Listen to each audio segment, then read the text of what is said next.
सो आज हम शुरू करेंगे हमारा क्लास 7th की साइंस का सेकंड चैप्टर, जो कि है हमारा nutrition in animals. Nutrition in plants के बारे में हमने इसके फर्स्ट चैप्टर में पढ़ा था। अब हम इस सेकंड चैप्टर में न्यूट्रिशन इन एनिमल्स के बारे में पढ़ेंगे। ठीक है, तो फर्स्ट इंट्रो देखते हैं। Food is one of the basic need of all organisms. It gives us energy which is utilized for body growth, repairing damaged cells and performing other body functions. हम सब जानते हैं कि फूड एक हमारी basic requirement है, हमें चाहिए ही रहता है। क्यों चाहिए रहता है? क्योंकि उससे हमें एनर्जी मिलती है। हमारे जितने भी सेल्स डैमेज होते हैं उसको रिपेयर करने के लिए फूड हमारे ज़रूरी रहता है, और अदर बॉडी जितने फंक्शंस ऑफ बॉडी के होते हैं उसको परफॉर्म करने के लिए फूड की ज़रूरत होती है। Animals get their food from plants either directly और indirectly. Some animals eat both plants and animals. Animals और ह्यूमन बींग्स जितना भी अपना फूड रहते हैं वो प्लांट से लेते हैं, या तो इनडायरेक्टली, या तो डायरेक्ट प्लांट खाएंगे, या तो इनडायरेक्टली, या तो मतलब अलग डिफरेंट सोर्सेस है। The act of processes by which animals or plants take in and utilize food material is called nutrition. जो प्रोसेस जिसके थ्रू एनिमल्स अपना फूड लेते हैं उसे हम कहते हैं nutrition. Animal nutrition includes the nutrient requirement, mode of intake of food and its utilization in the body.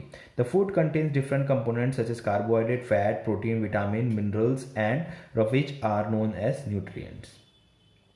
Food में बहुत सारे डिफरेंट टाइप्स ऑफ न्यूट्रिएंट्स रहते हैं, जैसे कि हो गए कार्बोहाइड्रेट्स हो गए, फैट्स हो गए, प्रोटीन्स हो गए, मिनरल्स हो गए। ये सारे की सारी चीज़ें प्रेजेंट रहती है फूड में, जिसे हम कहते हैं nutrients. These nutrients are present in the complex substances and cannot be utilized directly by the animals. ये जितने न्यूट्रिएंट्स रहते हैं, कार्बोहाइड्रेट, फैट, प्रोटीन, ये सब कॉम्प्लेक्स फॉर्म में प्रेजेंट रहते हैं। अब इन्हें डायरेक्टली आप एब्जॉर्ब नहीं कर सकती आपकी बॉडी, तो इसे चाहिए रहता है कि ये एक सिंपल फॉर्म में ब्रेक हो जाए, तो वही काम करता है digestion. So they are broken down into simpler substances. This breakdown of complex components of food into simpler substances is called digestion. So वही हुआ कि जो उसके जो कॉम्प्लेक्स फॉर्म होते हैं उसको सिंपलर फॉर्म में कन्वर्ट करने की प्रोसेस को ही हम कहते हैं डाइजेशन। ओके, नेक्स्ट आगे बढ़ते हैं। Different modes of taking food. अच्छा, एक छोटा सा यहाँ पर दिया हुआ है। As humans and animals consume their food in the form of organic matter, so their nutrition is said to be holozoic type. जितने भी हमारे एनिमल्स हैं एंड ह्यूमंस हैं, ये अपना फूड ऑर्गेनिक मैटर के रूप में कंज्यूम करते हैं। इसी के कारण इनके जो न्यूट्रिशन टाइप है उसे कहते हैं holozoic. Different modes of taking food. The different organisms have different mode of taking food into the body. Some of them are as bees and hummingbirds suck the nectar of plants. Different organisms जो रहते हैं उनके different modes रहते हैं food को consume करने के, food को अपनी बॉडी के अंदर लेने के। जैसे कि अगर बीज और हमिंग बर्ड, जो आपकी मधुमक्खी रहती है, और जो हमिंग बर्ड जो रहता है, वो क्या करता है, वो नेक्टर सक करता है। एक शुगर सॉल्यूशन टाइप चीज रहती है जो फ्लावर्स में प्रेजेंट रहती है, वो सक करता है बीज और हमिंग बर्ड्स। ये एक टाइप के हो गए। Infants of humans and many other animals feed on mother milk. जो ह्यूमंस के छोटे बच्चे रहते हैं और अदर डिफरेंट एनिमल्स के जो छोटे बच्चे रहते हैं वो मदर के मिल्क पे फीड करते हैं। Snakes like python swallow the animals. Snakes जो रहते हैं वो डायरेक्ट अपने फूड को स्वेलो करते हैं, डायरेक्ट अपने फूड को गटकते हैं। Lizard, frog and chameleon have long sticky tongues to catch their prey. Lizard हो गया, फ्रॉग हो गया, जो आपका गिरगिट हो गया, ये क्या करते हैं, इनके पास एक बहुत लंबी टंग होती है जिसके थ्रू अपने जो प्रे है, जिसको वो पकड़ना चाहते हैं, जो उनका फूड है, उसे वो कैच करते हैं। Aquatic animals filter tiny food particles floating near by. Aquatic animals क्या करते हैं? एक्वेटिक एनिमल्स उनके जो वाटर में जितने भी चीज़ें तैरती रहती है उसमें से अपना फूड एक्सट्रैक्ट करते हैं, उसमें से अपना फूड लेते हैं। ठीक है, आगे है steps in the process of nutrition. The main steps of holozoic nutrition are discussed below. अब एक न्यूट्रिशन को मतलब एक फूड को हमारी बॉडी में पूरा कंज्यूम करने में क्या क्या प्रोसेसेस आती है, तो उसे जैसे कि फर्स्ट प्रोसेस होती है इंजेशन, फिर सेकंड होती है डाइजेशन, फिर एब्जॉर्प्शन, एसिमिलेशन, इजेशन। तो इस चीज़ को हम एक एक करके देख लेते हैं।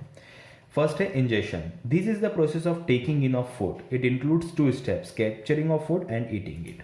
इंजेशन प्रोसेस फर्स्ट प्रोसेस होती है जो आपका फूड आप बाहर से कोई भी अपने बॉडी के अंदर फूड लेते हैं, उसी प्रोसेस को हम कहते हैं इंजेशन. कोई भी चीज़ आप बाहर उसको फूड है उसको आप अपने बॉडी के अंदर ले रहे हैं, आप उसे खा रहे हैं, उसे हम कहते हैं इंजेशन. सेकेंड प्रोसेस है digestion. The ingested food is required to be broken down into simpler units to obtain energy for maintaining life processes. जो इंजेस्टेड, जो हमने फूड खाया है, उसे अब क्या रहता है, उसे हमें सिंपलर फॉर्म में कन्वर्ट करना रहता है हमारी बॉडी को, उसे एब्जॉर्ब करने के लिए, तो ताकि वो उससे अपनी एनर्जी डिराइव कर पाए. This process of breaking down of bigger constituents of food into simpler and smaller units is known as digestion. यही प्रोसेस जिसमें कि जो हमारे फूड के जो बड़े पार्टिकल्स रहते हैं, जो कि हमारा फूड जो कॉम्प्लेक्स फॉर्म में रहता है, उसको सिंपलर फॉर्म में कन्वर्ट करने की इस प्रोसेस को हम कहते हैं digestion. In most of the animals the process of digestion includes includes both physical and chemical digestion. बहुत से एनिमल्स, ज़्यादातर एनिमल्स में जो प्रोसेस डाइजेशन की प्रोसेस रहती है वो बोथ फिजिकल और केमिकल दोनों प्रोसेस उसमें इन्वॉल्व होती है. In physical digestion, the big size food particles are broken down into simpler units. जो फिजिकल डाइजेशन होता है उसमें क्या होता है, जो बड़े बड़े पार्टिकल्स, बड़े बड़े जो आपके फूड के टुकड़े रहते हैं, वो छोटे छोटे पार्टिकल्स में, छोटे छोटे टुकड़ों में कन्वर्ट होते हैं. In chemical digestion, the complex substances are converted into simpler and absorbable forms. अब वो जो पार्टिकल्स ब्रेक हुए रहते हैं, उनमें भी जो फूड रहता है वो अभी भी कॉम्प्लेक्स फॉर्म में रहता है, तो उसको सिंपलर फॉर्म में कन्वर्ट होती है. वो प्रोसेस में, वो किस प्रोसेस में होता है, वो प्रोसेस में केमिकल प्रोसेस में होता है. ठीक है. इसके बाद है आपका एब्जॉर्प्शन. अब आपका फूड आपने ले लिया, अब वो फूड आपका जो कॉम्प्लेक्स फॉर्म में था वो सिंपलर फॉर्म में कन्वर्ट हो गया. अब आपकी बॉडी को क्या करना है, अब आपकी बॉडी को उस फूड को एब्जॉर्ब करना है, तभी तो आपको एनर्जी मिलेगी. ठीक है. तो absorption, the simple substances resulting from the process of digestion are absorb by the cells of the body. अब जो सिंपल सब्सटेंसेस है, जो कि किसके कारण हुआ है, जो कि डाइजेशन के कारण जो फूड ब्रेक डाउन होकर सिंपल फॉर्म में कन्वर्ट हुआ है, अब उसको बॉडी के जो सेल्स हैं हमारे वो एब्जॉर्ब करेंगे. These process is carried out in a small intestine. ये प्रोसेस कहाँ होती है, ये प्रोसेस होती है हमारी स्मॉल इंटेस्टाइन में. ठीक है. फिर है आपका assimilation. The cells of the body make use of absorbed substances in the formation of some constituents and in obtaining energy for them. The process is known as assimilation. जो हमारे body के sales रहते हैं, उनने जो absorb किया रहता है, जो न्यूट्रिएंट्स एब्जॉर्ब किया रहता है फूड से, उसे वो यूज़ करते हैं एनर्जी प्रोवाइड करने में, एनर्जी में कन्वर्ट करने के लिए. इसी प्रोसेस को हम कहते हैं एसिमिलेशन. ठीक है. उसके बाद है इजेशन. इजेशन क्या होता है? In this process the undigested food is removed और eliminated from the body. The process is done in the last part of the large intestine. अब हमने फूड ले लिया, फूड बॉडी में जाके क्या हुआ, सिंपल फॉर्म में कन्वर्ट हुआ. हमारे सेल्स ने उस फूड में जितने न्यूट्रिएंट्स रहते हैं वो एब्जॉर्ब किए, उससे उसने एनर्जी प्रोवाइड की. अब इस प्रोसेस के दौरान जितना भी अनडाइजेस्टेड फूड रहता है, जो कि डाइजेस्ट नहीं हुआ रहता है, उससे बॉडी को ज़रूरत पड़ती है अपने शरीर से रिमूव करने की. तो उसी प्रोसेस को हम कहते हैं egestion. In this process the undigested food is removed और eliminated from the body.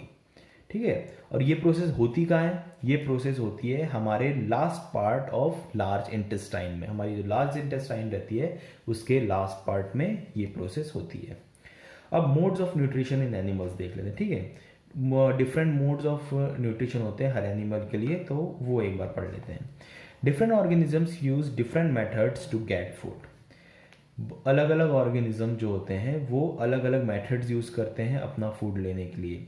There are special organs in such organisms for taking food. हर एनिमल के पास अपना अपना एक स्पेशल ऑर्गन रहता है, या फिर बहुत से एनिमल्स के स्पेशल ऑर्गन्स रहते हैं फूड को लेने के. ठीक है. Nutrition in amoeba, paramecium and hydra. The amoeba is a microscopic unicellular organism. Amoeba एक माइक्रोस्कोपिक यूनिसेलुलर सिंगल सेल से बना हुआ एक ऑर्गेनिज्म रहता है। It lives in ponds and slow moving water. ये कहाँ रहता है? ये रहता है पॉन्ड, जो आपके छोटे छोटे पानी के जो पानी जहाँ जमा रहता है वो पॉन्ड्स में रहता है, और मूविंग स्लो मूविंग स्ट्रीम्स में रहता है, जहाँ पर बहाव पानी का ज़्यादा नहीं है वहाँ पर रहता है amoeba. It moves very slowly over the bottom. Amoeba जो रहता है वो बहुत स्लो मूव करता है बॉटम में, तले में, और over the surface of dead leaves using its pseudopodia. और जो डेड लीव्स रहती है, जो डेड पत्तियां रहती है, उसकी सरफेस में भी अमीबा होता है। ठीक है, और वो मूव करता है किस चीज़ को? उससे अपने स्यूडोपोडिया, जो फॉल्स फीट, उसके बारे में हम स्यूडोपोडिया के बारे में भी आगे पढ़ेंगे। There are many other organisms in the water which are smaller than amoeba. Amoeba feeds on these animals.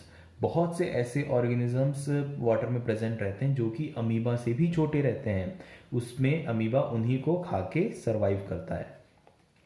Amoeba feeds on these animals. When a small organisms come close to amoeba, it puts out pseudopodia around the organism and joins up the cavity. The prey becomes trapped in the cavity called the food vacuole. अब होता क्या है, जब amoeba के पास में वो कोई भी छोटा वाला ऑर्गेनिज्म आता है तो वो अमीबा अपना शेप कन्वर्ट करने लगता है और उसको घेरने लगता है। जैसे कि आप इस डायग्राम में देख सकते हैं, ये अमीबा है, ये उसका प्रे आया यहाँ पर छोटा वाला, तो वो उसने क्या किया, उसे अपने साइड से कवर करना शुरू कर दिया। यहाँ पर उसने सारा कुछ कवर कर लिया। अब यहाँ पर जैसे कि पूरा ये अंदर उसका जो फूड है वो कवर हो गया, तो यहाँ पर उसने उसे डाइजेस्ट करना शुरू कर दिया। तो जब वो कवर करता है तो एक फूड वैक्यूल, एक खाली जगह जहाँ पर वो फंस जाता है, उसे बोलते हैं फूड वैक्यूल। वहाँ पर वो प्रे ट्रैप हो जाता है और वहाँ पर ही उसका डाइजेशन स्टार्ट हो जाता है। ठीक है, और फिर जो अनडाइजेस्टेड रहता है वो उसी तरह से उसे वापस से अपने उसको ओपन करके रिलीज कर देता है। ठीक है, तो यही जो फॉल्स मतलब एक जो आपका अपना शेप चेंज करके अमीबा अपने फूड कैप्चर करता है, उसे कहते हैं स्यूडोपोडिया। वो जो फॉल उसका जो शेप चेंज करने के होता है उससे हम कहते हैं स्यूडोपोडिया। ठीक है, फिर आगे है digestive enzymes are secreted within the body of amoeba which help in the digestion of food. अब क्या होता है, जब वो फूड वैक्यूल में कैद हो जाता है, उसका जो फूड रहता है वहाँ पर डाइजेस्टिव एंजाइम सिक्रीट होने लगते हैं, डिफरेंट डाइजेस्टिव एंजाइम सिक्रीट होने लगते हैं वहाँ पर, और जिसके कारण वहाँ पर उस फूड का डाइजेशन शुरू हो जाता है। The digestive food is absorb by the cells. Digestive food is egested out of the body from any part of the surface of its body. अब जो फूड एब्जॉर्ब हो गया है, जो फूड डाइजेस्ट हो गया है, उसको क्या करते हैं अमीबा के सेल्स एब्जॉर्ब कर लेते हैं। एसिमिलेशन प्रोसेस हमने देखा था, वो एब्जॉर्ब कर लेते हैं और जितना भी अनडाइजेस्टेड फूड रहता है, अनडाइजेस्टेड पार्ट रहता है, उसको एजेक्ट आउट कर देते हैं through the surface of amoeba. अपनी कोई भी बॉडी की सरफेस से वो उसको बाहर कर देते हैं। Another unicellular organisms, Paramecium, has cilia. It takes in food and food particles from the surrounding water with the help of the cilia. एक और वैसे यूनिसेल्युलर ऑर्गेनिज्म रहता है पैरामीशियम, जो कि अपना फूड किसके थ्रू रहता है? सीलिया।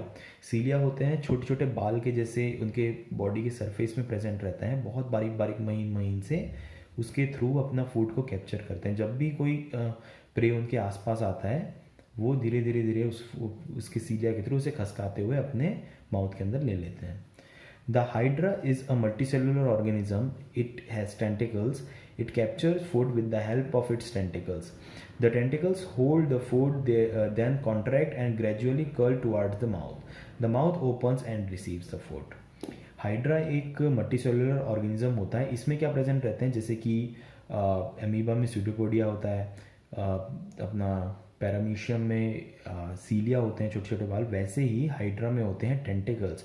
टेंटिकल्स मतलब आप जैसे कि आपका हाथ जैसे यूज़ होता है, कोई भी चीज़ को पकड़ के अपने माउथ में आप लेते हैं खाना, जैसे आप हाथ से खाते हैं, वैसे ही उनके टेंटिकल्स होते हैं जो कि हाथ के रूप में यूज़ होते हैं। वो अपना जैसे ही फूड उनके आसपास आता है, जैसे ही भी कोई प्रे उनके आसपास आता है, वो उसे कैप्चर करते हैं, उसे कर्ल करते हैं और अपने माउथ की तरफ मोड़ लेते हैं, जिससे कि वो अपने उस फूड को ले पाते हैं। ठीक है, तो हमने हाइड्रा के बारे में देखा, पैरामीशियम के बारे में देखा और अमीबा के बारे में देखा। Nutrition in insects. The house flies, butterflies and mosquitoes सक अप देयर फूड। जो हाउस फ्लाइज होती है, जो आपके घर में मक्खियाँ होती है, बटरफ्लाइज होती है, तितलियाँ और मॉस्किटो जितने होते हैं, वो अपना फूड सक करते हैं, वो अपना फूड चूसते हैं। House fly sits on the food, its saliva flows along a proboscis on to the food. जो हाउस फ्लाई रहती है, जो आपके घर में मक्खियाँ रहती है, वो खाने पर बैठती है और उसमें अपना सलाइवा, जो उसकी लार रहती है, वो सिक्रीट करती है, उससे उसमें रिलीज करती है। उससे क्या होता है, जो भी फूड वहाँ पर डाइजेस्ट होता है वो एक सॉल्यूशन के फॉर्म में कन्वर्ट हो जाता है, लिक्विड के फॉर्म में कन्वर्ट हो जाता है, जिसे वो बाद में सक कर लेती है। किसके थ्रू? प्रोबोसिस के थ्रू। प्रोबोसिस क्या होता है, जो आप उनके जो सामने एक तरह से डंक देखते हैं, उसे हम कहते हैं प्रोबोसिस। ठीक है। Enzymes in the saliva digest the food making a solution, the dissolve food in then served up through the proboscis. यही कि जो एंजाइम्स रहते हैं सलाइवा में, वो फूड को डाइजेस्ट कर देते हैं, जिसके बाद वो प्रोबोसिस के थ्रू उसे सक कर लेते हैं। Mosquitoes feed by piercing and sucking. Mosquito क्या करते हैं? मॉस्किटो आपकी स्किन में पहले छेद करते हैं, उसमें अपना प्रोबोसिस डालते हैं और उसके थ्रू अपना जो आपका ब्लड रहता है उसको सक करते हैं, उसके थ्रू अपना फूड एक तरह से सक करते हैं। They first pierce a hole through the skin of an animal and ingest saliva, they then suck up the blood from the skin. Same process रहती है, वो अपना जो अपना प्रोबोसिस अपने इसके थ्रू एक आपकी स्किन में एक छेद करते हैं, उसके थ्रू आपका ब्लड सक कर लेते हैं वहाँ पर सलाइवा सिक्रीट करके। ठीक है। उसके बाद है butterflies suck the nectar from flowers through their proboscis. Butterflies जो होती है, बटरफ्लाइज क्या करती है? नेक्टर सक करती है। नेक्टर क्या होता है? नेक्टर एक शुगर लाइक सॉल्यूशन होता है, एक मीठा सॉल्यूशन होता है जो कि फ्लावर्स में प्रेजेंट रहता है। जैसे कि बीज भी नेक्टर सक करती हैं, वैसे ही बटरफ्लाइज जो रहती है वो भी उसमें से फ्लावर्स में से नेक्टर सक करती हैं अपने प्रोबोसिस के थ्रू। ठीक है। उसके बाद है न्यूट्रिशन इन ह्यूमन बींग्स। अब हमने यहाँ पर पहले डिफरेंट इंसेक्ट्स के न्यूट्रिशन के बारे में देख लिया। हमने अपने न्यूट्रिशन जो आपकी यूनिसेलुलर ऑर्गेनिज्म जैसे कि अमीबा हो गया, पैरामीशियम हो गया, मल्टीसेलुलर में हाइड्रा हो गया, इन सब के बारे में देख लिया कि वो कैसे कैसे रहते हैं। अमीबा स्यूडोपोडिया से लेता है, पैरामीशियम जो हो गए वो सीलिया रहते हैं उनके थ्रू में, जैसे बहुत बारीक बारीक बाल जैसे रहते हैं उसके थ्रू लेते हैं। हाइड्रा में टेंटिकल्स होते हैं हाथ के रूप में, जैसे इजी ये हो गए, ये वो यूज़ करता है हाइड्रा फूड को कैप्चर करने के लिए। जो आपकी मक्खियाँ रहती हैं घर में, वो आप फूड में बैठ के वहाँ पर सलाइवा सिक्रीट करके वहाँ से सॉल्यूशन सक कर लेती हैं। जो आपके मच्छर रहते हैं, मच्छर क्या करते हैं? मच्छर आपकी स्किन में होल करते हैं और वहाँ से आपका ब्लड सक कर लेते हैं। वैसे ही बटरफ्लाई क्या करती है? बटरफ्लाई नेक्टर लेती है, किससे? आपके फ्लावर्स से। ठीक है। वैसे अब हम आते हैं main nutrition in human beings. हम ह्यूमन बींग्स अपना न्यूट्रिशन कैसे लेते हैं? Nutrition in human is a complex process. Human beings में न्यूट्रिशन डाइजेशन जो प्रोसेस रहती है, ये एक कॉम्प्लेक्स प्रोसेस रहती है। The lips, jaw, teeth, tongue and hand help in the process of ingestion. जो आपके लिप्स होते हैं, जो आपके जॉस, टीथ, टंग होते हैं, ये हेल्प करते हैं आपका फूड आप बाहर से अंदर लेने में। After ingestion, the food is broken down into simpler substances that can be used by the body. उसके बाद क्या होता है? जब आप फूड को खा लेते हैं, उसके बाद में जो फूड रहता है वो आपके डाइजेशन के लिए ब्रेक होना शुरू हो जाता है। डाइजेशन जो उसका होता है उसमें वो कॉम्प्लेक्स सब्सटेंसेस से एक सिंपलर फॉर्म में ब्रेक होना शुरू हो जाता है। It takes place in the digestive tract और एलिमेंट्री कैनाल। ये प्रोसेस सारी कहाँ होती है? डाइजेस्टिव ट्रैक्ट में होती है, जितना भी आपका डाइजेस्टिव पाथ होता है उसमें होती है, और एलिमेंट्री कैनाल में होती है। The simplest substances resulting from the process of digestion enter the blood and are transported to various organs of the body. अब जो सिंपल सब्सटेंसेस जो कि बना है इसके बाद आप फूड के ब्रेकडाउन के बाद में उसको वो हमारे ब्लड में सक हो जाता है, ब्लड में आ जाता है, और ब्लड के थ्रू हमारे डिफरेंट बॉडी के ऑर्गन्स, डिफरेंट जो सेल्स होते हैं उसमें वो ट्रांसपोर्ट होता है। process of digestion enter the blood and are transported to various organs of the body where they are absorbed by the cells of the body to obtain energy. जहाँ पर वो वहाँ पर क्या होता है, जो सेल्स रहते हैं वो उसको सक कर लेते हैं, उसे ले लेते हैं एनर्जी प्रोवाइड करने के लिए. In the overall process the undigested foods are removed from the body in the form of feces. इन पूरी प्रोसेस के दौरान जितना भी अनडाइजेस्टेड फूड रहता है, जो फूड पचा नहीं है, वो फूड रिमूव हो जाता है फीसेस के रूप में, एक्सक्रीटा के रूप में. ठीक है, तो यहाँ तक हमने आज देख लिया. आज हमारे आज के लेक्चर में हमने पूरा यहाँ तक पढ़ लिया है. इसके बाद हम अगले लेक्चर में पढ़ेंगे ह्यूमन डाइजेस्टिव सिस्टम. हमारे बॉडी के अंदर डाइजेशन कैसे होता है, सारी प्रोसेस के बारे में देखेंगे स्टेप बाय स्टेप. पूरे माउथ से लेके एलिमेंट्री कैनाल तक के सारा प्रोसेस देखेंगे हमारे नेक्स्ट लेक्चर में. तो आज के लिए बस यहीं तक रखते हैं. हम नेक्स्ट लेक्चर में ह्यूमन डाइजेस्टिव सिस्टम के बारे में पढ़ेंगे और कुछ बहुत सी कुछ चीज़ें हैं वो भी जानेंगे. ठीक है, तो तब तक के लिए आप इसको रिवाइज कर लेना एक बार सारा जितना हमने आज पढ़ा है. तब तक के लिए थैंक यू.